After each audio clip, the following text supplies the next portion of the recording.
अगर तुम्हें ऐसा भ्रम हो गया हो कि कोई एकांत गुफा हो, घुस जाऊं बस वहां भगवत प्राप्ति हो जाएगी, तो चूहा और सांप रात दिन बिल में रहते, इनको भगवान की प्राप्ति हो गई क्या? तुकाराम जी से जब प्रश्न किया गया कि क्या गृहस्थाश्रम में भगवान की प्राप्ति ऐसे हो जाएगी जो विरक्तों की हो जाएगी? बहुत ध्यान से सुनिए, सिद्ध संत है, वो कह रहे हैं कि पागल मत बनो, भगवान की प्राप्ति भगवान के भजन करने से होती, वो गृहस्थी में भी हो जाएगी। अगर तुमको लगता है कि वन में रहने से भगवान मिल जाते हैं, तो हिरन को मिल जाते, खरगोश को मिल जाते, बाघ को मिल जाते, सब ब्रह्म प्राप्त हो जाते। अगर तुमको लगता है कि एकांत में ध्यान लगाने से मिल जाते, तो बगुला जल में खड़ा होकर एक टांग के बल ध्यान लगाता है, लेकिन मछली आई गट्ट से खाया फिर शांत खड़ा है, बगुला को नहीं मिला। फिर कहते हैं कि एकांत गुफा में घुसने से भगवान मिल जाते, तो चूहा और सांप बिलई में रहते हैं रात दिन, उनको भगवान मिल जाते। तो इसलिए हम तुमसे कह रहे हैं कि ये ची चपड़ की बातें छोड़ो। तुकाराम जी कह रहे हैं घर में विठ्ठल का मंदिर बना, घर को ही विठ्ठल का मंदिर बनाओ, ठाकुर विराजमान करो, आप सेवक हो जाओ, बढ़िया भोग लगा के पाओ, नाम कीर्तन करो, कथा वार्ता करो, अपने कर्म को भगवान को अर्पित कर दो, भगवान की प्राप्ति हो जाएगी। हम तुमसे पूछते हैं, जो लोग सोचते हैं अन्न नहीं खाएंगे तो भगवान की प्राप्ति हो जाएगी, तो कितने ऐसे जीव हैं हमारी प्रकृति में? तुकाराम जी कह रहे हैं ये बड़े महापुरुष हैं, किसी के कहो सांप खाता अन्न, करे क्या धान बकभी, कपट भरा भीतर भरा उदर मल से, करे चूहा भी एकांत गदहा भी भभूत रमावे, तुका जल नक्रालय काग ही नहाय कहो। तो क्या अन्न न खाने से भगवान मिल जाएंगे?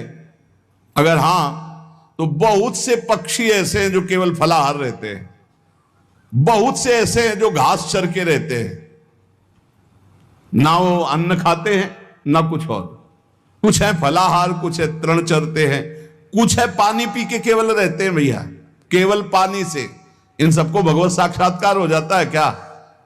केवल पानी से रह रहे तो भगवत साक्षात्कार हो जाएगा, केवल फलाहार रहे तो उनको भगवत साक्षात्कार हो जाएगा। तुकाराम जी कहते हैं कितने हैं वायु भक्षण करते, केवल वायु पी करके जीते हैं, भीतर कपट भरा है, बाहर ये सब छोड़ रहे हो, कुछ लाभ नहीं मिलना है। चूहा बिल में एकांत में रहता है, भगवत प्राप्ति हो गई। गदहा खूब धूल में ऐसे लौटता, धूल लगाने से तो क्या उसे भगवत प्राप्ति हो गई, महापुरुष है। जल में घड़ियाल रहता है, भगवत प्राप्ति हो गई। कौआ भी जाके गंगा स्नान करता है, जल स्नान, भगवत प्राप्ति हो गई। भैया जब तक भजन नहीं तब तक भगवत प्राप्ति नहीं, बाहरी क्रियाओं से। तुकाराम जी कह रहे हैं तुम्हारे हृदय में बुराई भरी हुई है और बाहर से साधु का भेष बनाए हो, तो तुम्हें भगवत प्राप्ति हो जाएगी। अरे चाहे वायु भक्षण करो, चाहे तुम ध्यान का नाटक करो, चाहे एकांतवास करो, चाहे भस्म लेपन करो, चाहे जल में खड़े हो जाओ, चाहे जितना अनुष्ठान करो, जब तक भजन नहीं करोगे भगवान का, तुम्हारी बुद्धि निर्मल होने वाली नहीं, बाहरी क्रियाओं से कोई लाभ नहीं। तुकाराम जी कह रहे हैं भक्ति मुक्ति दिलाने वाली है समस्त भव बंधनों से। रात दिन अपने प्रभु का नाम जप कर रहे, चिंतन कर रहे। एक गृहस्थ आए थे, बहुत अच्छी स्थिति, नेत्रों में नेत्र मिला के जब बात किया तो बड़ा संतोष। जब जाने लगे तो कहा 1 मिनट रुको, इसे मुख पे बड़ाई नहीं करनी चाहिए, पर आप सावधान रहना, बहुत अच्छी स्थिति, संभाल के निकल जाओ। बस उन नेत्रों से ऐसे किया, चुपचाप गंभीर मुद्रा, प्रश्न बहुत जोर का, और स्मरण में बिल्कुल तन्मयता, एक एक चेष्टा उनकी बता रही थी। बहुत बढ़िया बाजी मार ले जाओगे, कोई तुम्हें प्रणाम नहीं करेगा, कोई दान पुण्य नहीं, कोई नमस्कार नहीं, बहुत जल्दी निकल। विरक्त भाव में रात दिन भगवान के भजन में व्यतीत करो, तभी बात बनेगी। केवल इन सब बाहरी बातों का देखो, इसीलिए खंडन किया तुकाराम जी ने। जो इस देह से ज्यादा प्यार करते हैं वो सीधे नरक का रास्ता तय कर लेते हैं। बहुत संभल के चलने की जरूरत है। इस देह के राग को मिटाने के लिए ही तो भगवत मार्ग में चले, चाहे गृहस्थ हो चाहे विरक्त। तुम अपना स्वभाव बनाओ आत्म कल्याण के लिए। शरीर को ज्यादा सुख दोगे, ज्यादा सुख भोगोगे तो नरक का रास्ता पुष्ट कर देगा। और शरीर का त्याग भी नहीं करना है कि मतलब, क्योंकि शरीर के बिना भजन नहीं होगा, शरीर के बिना साधना नहीं होगी। तो उचित खिलाओ पिलाओ, उचित विश्राम और खूब भजन और सतमार्ग की चेष्टाओं की। इसको इतना भजन कराओ कि इसका भाव ही नष्ट हो जाए कि मैं शरीर हूं। तुकाराम जी कहते इसमें संदेह नहीं। वैराग्य की बातें करने से वैरागी नहीं हो जाता। जब सुंदर सुंदर भोग, सुंदर सुंदर रूपवान भोग शरीर के सामने उपस्थित और भोगने की इच्छा ना हो, उसका नाम वैराग्य है। बातें करने वाले वैराग्य की तो करते रहते हो, जब सामने प्रश्न आता है तो उत्तर नहीं दे पाते, अर्थात भोग आता है तो उन्हीं में लिप्त हो जाते हैं, उन्हें वैरागी नहीं कहते। इसीलिए हम कह रहे हैं कि अपने मुख से नाम नाम नाम, निरंतर नाम जप करो। यदि मुख नहीं नाम जप रहा तो ये जिह्वा टुकड़ा है मांस का, और मुख जो है मांस का एक कुंड मात्र है। नाम जप करो, सदगुरु प्रदत्त नाम जप करो। तुका कह रहा है सदगुरु की महिमा। सदगुरु कोई मनुष्य नहीं है। चितनासी न लगे बेल काही, तया न लगे मोल, वाचे सदा सर्वकाल राम कृष्ण हरि गोविंद। गुरुदेव ने जो नाम दिया है वो कोई मनुष्य नहीं, वो साक्षात राम कृष्ण हरि ही है। बंदो गुरुपद कंज कृपा सिंधु नर रूप हरि। उन्होंने चिंतन के लिए तुम्हें जो दिया है, सारा समय उस चिंतन में लगा दो। अमूल्य है तुम्हारा जीवन। हर समय राम कृष्ण हरि गोविंद नाम जिह्वा पर बना रहे। चिंतन नासी न लगे बेल सर्वकाल करावे। चिंतन के लिए कोई समय नहीं है ऐसा कि हम नहा धो के फिर चिंतन करेंगे। अगर शौचालय में ही मृत्यु हो गई तो हर समय नाम जप, हर समय नाम जप। सदा राम कृष्ण हरि गोविंद का चिंतन करो। एक सत्य सार यही है, ना फलाहार रहने से, ना जल पीने से, ना वायु भक्षण से, ना इन सब बाहरी बातों से भगवत प्राप्ति नहीं होती। भगवत प्राप्ति होती सदैव भगवत चिंतन करने से, नाम चिंतन करने से। भगवान नाम कीर्तन भगवान की प्रसन्नता के लिए, भगवत कथा भगवत प्रसन्नता के लिए। तुकाराम जी कहते हैं गीता है, श्रीमद् भागवत है, ये भगवान की प्राप्ति के लिए चर्चा हो रही। जो भगवत प्रसाद रूप मिल जाता है उससे जीवन यापन का। जब तक जीवन है हमें हर समय भगवान नाम जब, भगवत कथा, भगवत भक्तों का संग, यही करना है।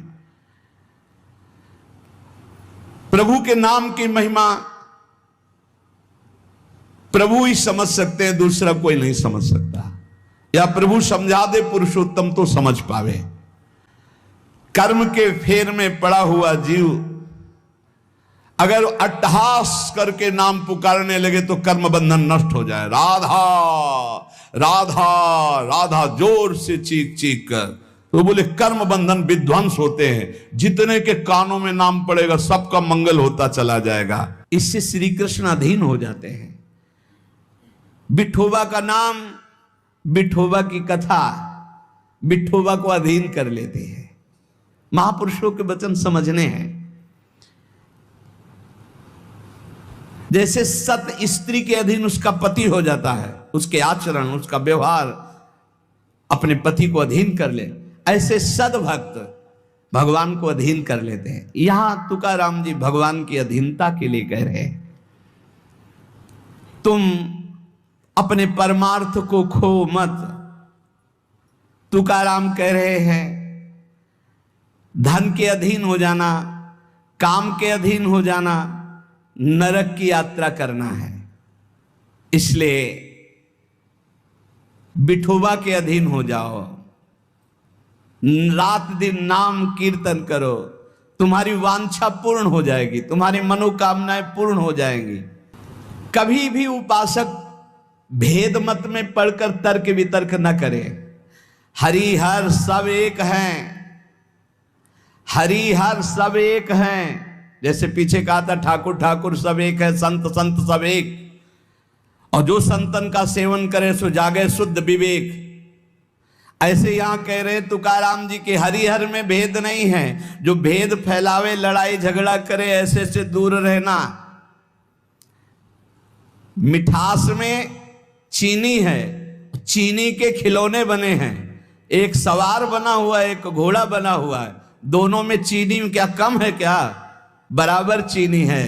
चाहे घोड़े से शुरू करो तो मिठास, सवार से शुरू करो। दीपावली में आते ना बने, ऐसे ही चराचर जगत में सेवक स्वामी बना वही सच्चिदानंद है। हरिहराम भेद नाही नका करुम वाद, एक एकाचे हृदयम गोडी साखे रेचे ठाई। जहां हरिहर में कोई भेद करके निंदा करने लगे, वहां से कान में अंगुली डाल के चल देना चाहिए। एक ही ये परम तत्व है।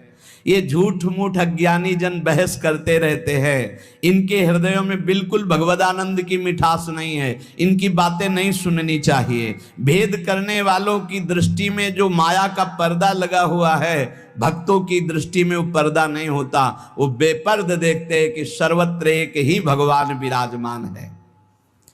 जो सर्वत्र एक ही भगवान विराजमान ऐसा मान लेते हैं, उनके आगे पीछे दाएं बाएं भगवान की रक्षा शुरू हो जाती है।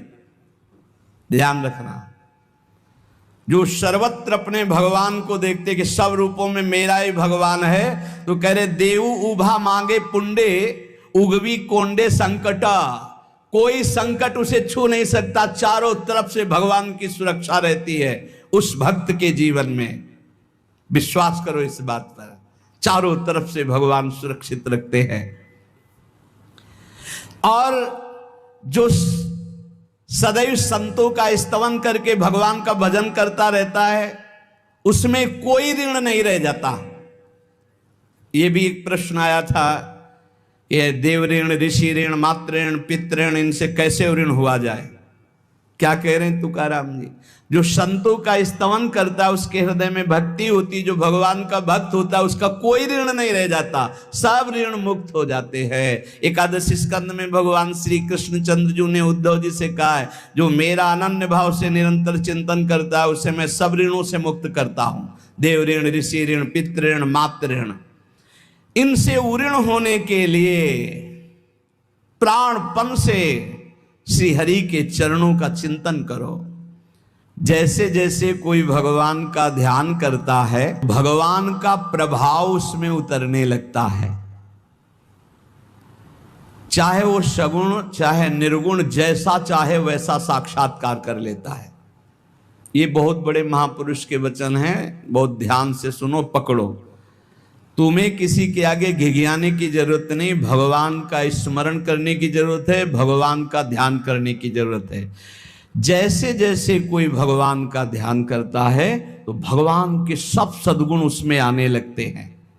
चाहे वो सगुण साक्षात्कार करना चाहे या निर्गुण साक्षात्कार, उसमें योग्यता आ जाती है।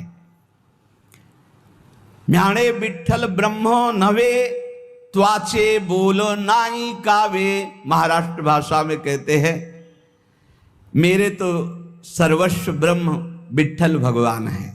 तुकाराम जी कह रहे हैं, अब मुझे किसी की बात सुनने की जरूरत नहीं है कि ब्रह्म कौन है, मेरे तो विठ्ठल ब्रह्म है। जो वाणी से अगम्य है, मैं उसकी स्तुति क्या करूं। वेद भी जिसकी नेति नेति कह के चर्चा करते हैं, मैं उसकी क्या चर्चा कर पाऊं। पर मेरी वाणी को नशा हो गया है उनकी चर्चा करने का। आहा, मेरी वाणी को नशा हो गया। बिना उनकी चर्चा किए, बिना कीर्तन किए, बिना गुण गाए हमें चैन नहीं पड़ सकता।